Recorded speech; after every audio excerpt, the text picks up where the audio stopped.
Hi everyone, my name is Jessica and I represent the Wayne County 4-H program as part of the FLX 4-H Learning Launchpad. I'm joined today by my kids and helpers Cadence, Jacqueline, and Sullivan. Today we're going to focus on capturing 4-H memories. Why do I love photography? Well, that is actually not an easy question to answer since I have so many reasons. It's a hobby that can happen almost anywhere. With today's modern technology, I can snap a quick picture of anything. It allows me to be creative and look at things with a different eye. I love capturing memories and moments. A lot of times, it helps me to remember things, like when I take a picture of my calendar or of a task I need to complete. I also love having information in one place, like when I attend a conference or workshop and I take a photo of the slides that I can refer back to later. Photography is something we can do as a family, and it gets us active and moving. Sometimes it provides me with much needed stress relief. I find it very relaxing. And right now, photography is important to me for sharing my life with my friends and family who I can't see.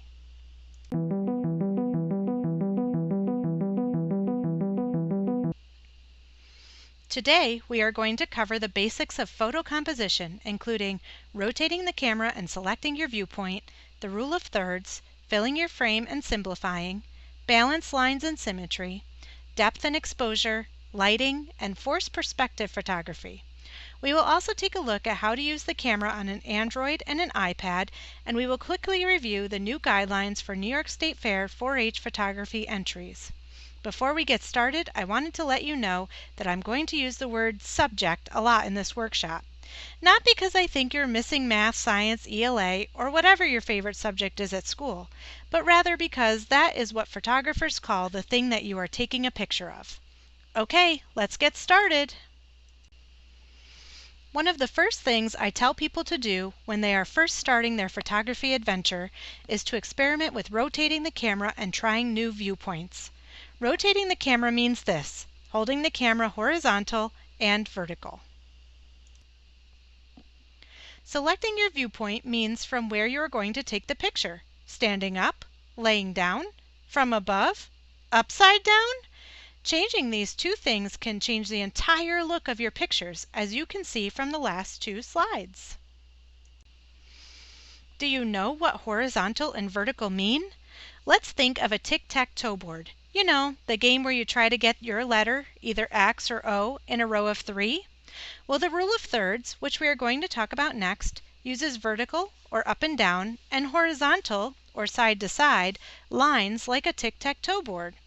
The rule of thirds is one of the first things that beginner photographers learn about in classes on photography, and rightly so, as it can help you create well-balanced and interesting shots.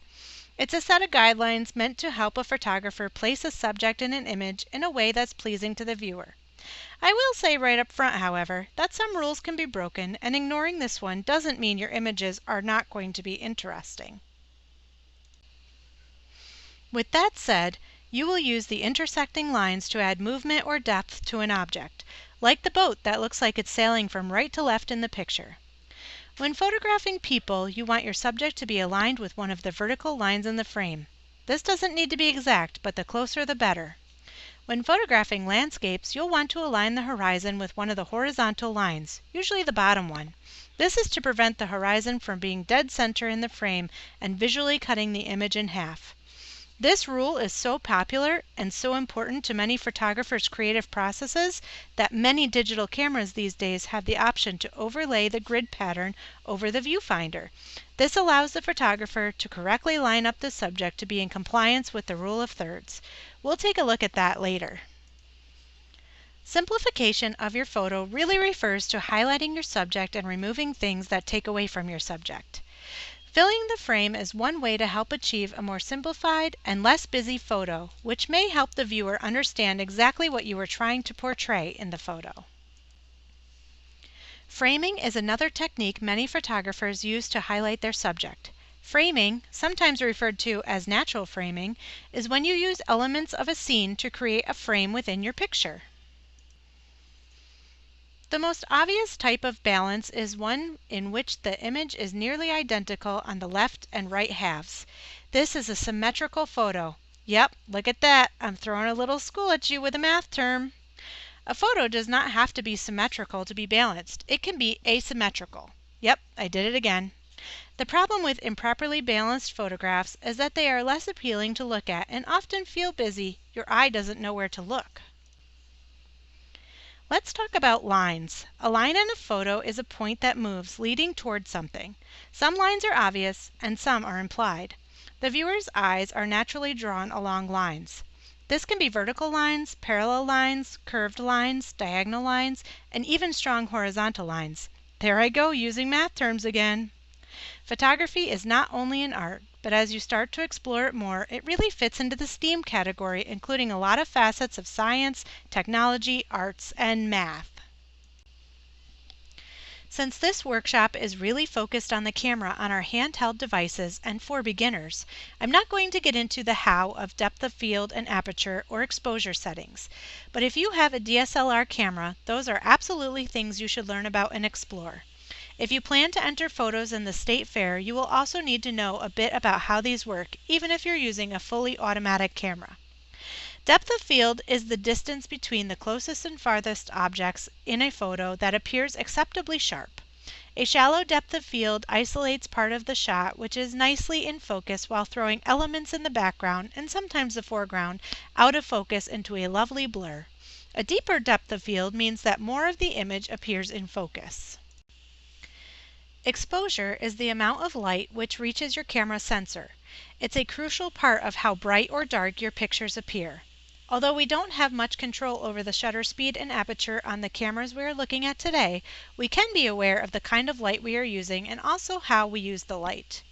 When taking photos indoors using light bulbs for illumination, there are many different types out there. The most common ones include fluorescent and incandescent. Every light source has a different color temperature. These can be helpful in establishing different moods in your photos. If you want a clean, studio-like image, then consider using fluorescent lights. Since they emit white light, they tend to make photos look cool and bright. If you're going to shoot vibrant images, then try incandescent lights. The warm color they produce can simulate the sun and thus produce dynamic results. You can also use natural lighting when inside from windows or open doors. When you're outside, the sun is a great light source, but also we need to remember a few things about the power of the sun. Some of my biggest mistakes have been photos I took in the sun that have shadows where I don't want shadows, like across someone's face, people squinting, or photos that are just washed out from too much light. Remember, look for cover in the bright sun of daytime. Shade can be your friend. Turn your subject so that the sun is a complement to them, not a hinder. Using a fill flash can help brighten the front of a backlit subject.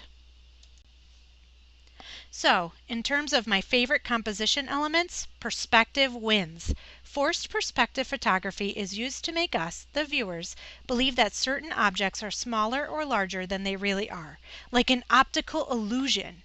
This is something really fun to play with, and you can get really creative. Here are a few examples of forced perspective photographs. How did they do this?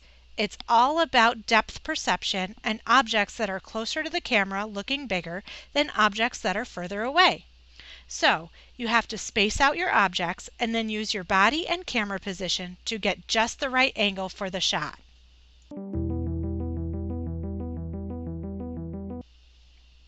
The reality of getting to know your device camera is that no two devices are exactly the same, and it takes some exploration on your part to see just how your camera works.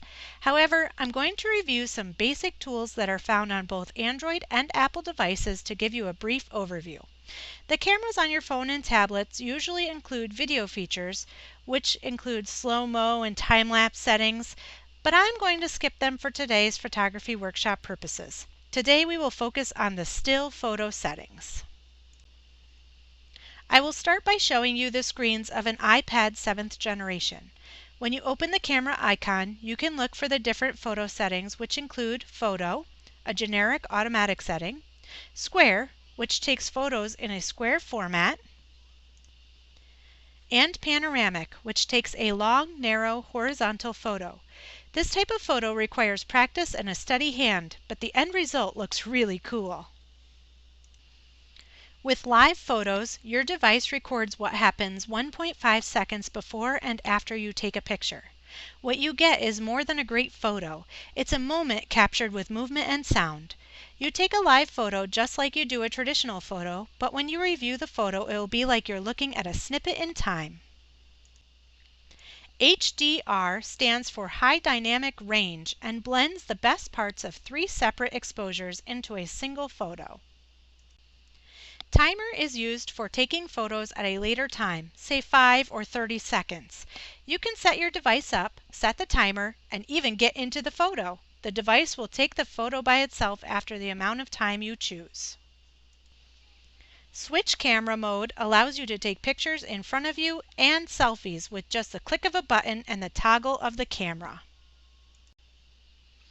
This is the button you push to actually take the photo. It's called the shutter button. It essentially opens the eye or lens of the camera to allow light to enter the camera and make the photo. All images are created by dark and light hitting the sensor of the camera. It's science. Definitely check this out more when you can. It's fascinating. The zoom function makes a subject appear closer or further away in your frame. One thing to note about zooming is that if you zoom too far, it can often make your photo appear to be blurry. Why? Well, again, math. A picture is made up of a series of pixels. A pixel is the smallest unit of information that makes up an image. A photograph is made up of millions of teeny tiny pixels.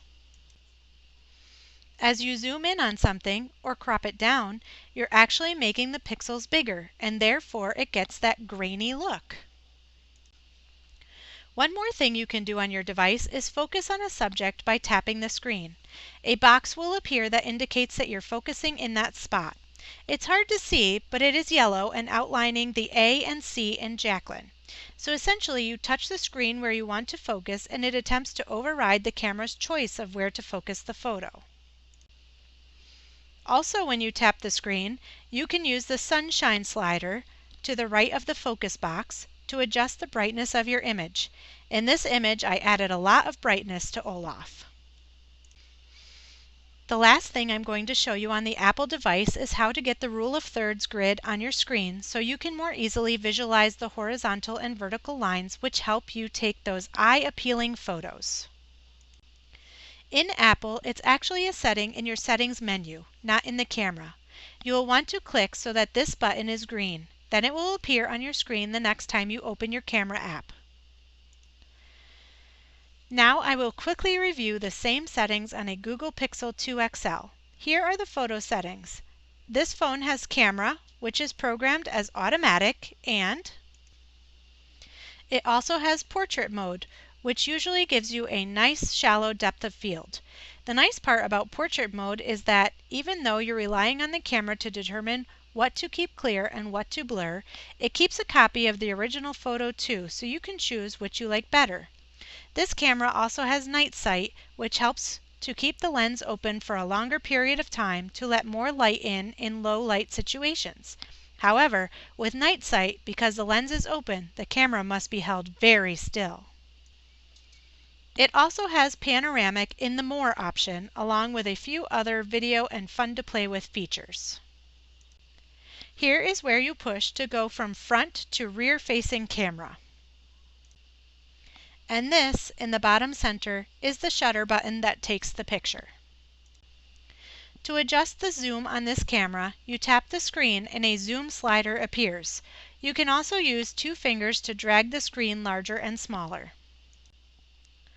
Next, I will show you what you can find in this drop-down menu at the top of the screen. This is where you will find your flash settings, motion, which is the same as live photo on the Apple product, and the timer. At the bottom right, you will see a settings option. If you click that, you get lots of helpful options, including grid type at the bottom. This is where you will enable the rule of thirds grid on your camera. Now that we have reviewed some really important parts of our camera, let's talk about the new State Fair 4-H photo exhibit requirements.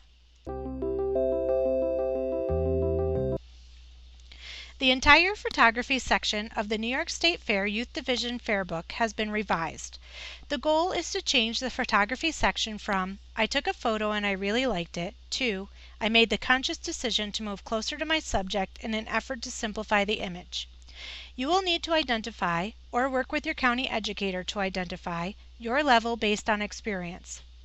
There will then be criteria to meet in order to move up a level in a subsequent year. You are allowed to exhibit images from film, a digital camera, or a cell phone camera. However, you're going to be asked for more information about your photos moving forward, not just why, composition-wise, this is a good photo, but also the data tag information. Photos still require exhibition on a sturdy mounting board.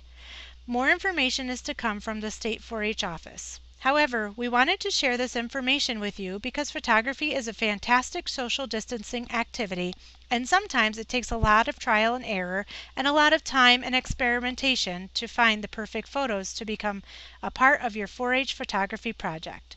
And isn't that what a 4-H project is all about? Learning new skills and applying them to better your project. I'll go back to data tags. Data tags include things like what kind of device you used, the aperture, or f-stop, the exposure time, or shutter speed, the ISO, which is film or sensor sensitivity, lighting used, which could be flash, artificial, sunlight, or other, any photo editing software or application used, and any filters you used. There are downloadable apps for data tags, but on some devices you can see the details of the photo right in the photo. On my Android, I scroll up on the photo and see the information at the bottom. The same option was not available on the iPad I was using, so I would need an app to see the information. You will need to know more about what each of these mean, even if your camera is in fully automatic mode. You can use the National 4-H Photography Curricula found at shop4-h.org to learn more about 4-H photography. Now for some fun. Who wants to play the rule of thirds game? Here's how it will work. Get 3 in a row, horizontally, vertically, or diagonally. For example, my winning line might consist of a photo in the number 1 box using the rule of thirds, or the intersecting lines on a tic-tac-toe board, a photo in the number 5 box with a shallow depth of field, where the subject is in focus and the rest of the photo is blurry, and a forced perspective or optical illusion photo for box number 9. The challenge part? Let's have a little competition. In the comments below, post your county and state along with your 3 winning line photos and their corresponding numbers, and we will see what county has the most photographers and who is playing for them from the furthest away. I will post an example in the comments along with a JPEG of the game board. Good luck! We have reviewed a lot of information today. I have given you the basic tools you need to start exploring the world of digital device photography. I hope you have enjoyed this workshop, and I hope you will participate in our Rule of Thirds game. I can't wait to see your photos and where you're from. Please feel free to leave any questions or comments below. Have a great day!